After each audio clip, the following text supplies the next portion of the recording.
Hi Bio 107 students. This is a video to show you how to use the microtome that came with your AmScope microscope. This is a microtome. It's a mini microtome, and you'll see that it has a top with a handle and rotating blade. There are little slots in the microtome, and then the underside just shows those slots.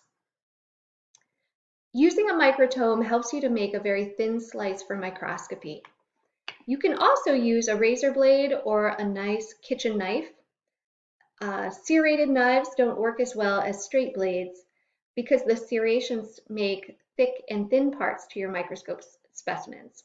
So I have this nice kitchen knife here that I can make a very thin slice with.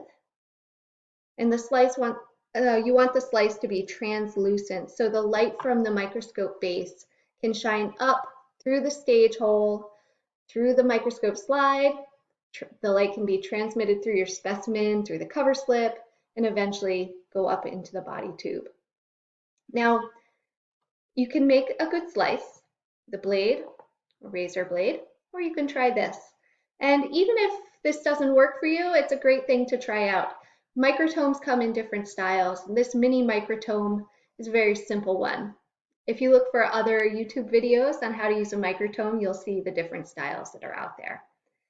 So what I've done is I've taken a stick of celery and I've cut it into smaller and smaller pieces until I have a piece that can fit through the slot in the microtome. Okay, so I could put that in there.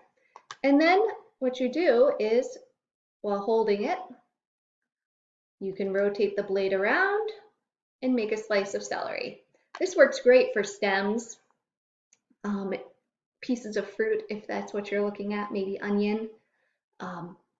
The thickness of your sample is going to depend on how far you put your sample through the hole in the microtome, through that slot. So you can practice getting a thinner and thinner slice, and your samples will come out the bottom or just be deposited on a cutting board. If you have any questions, feel free to email your instructor.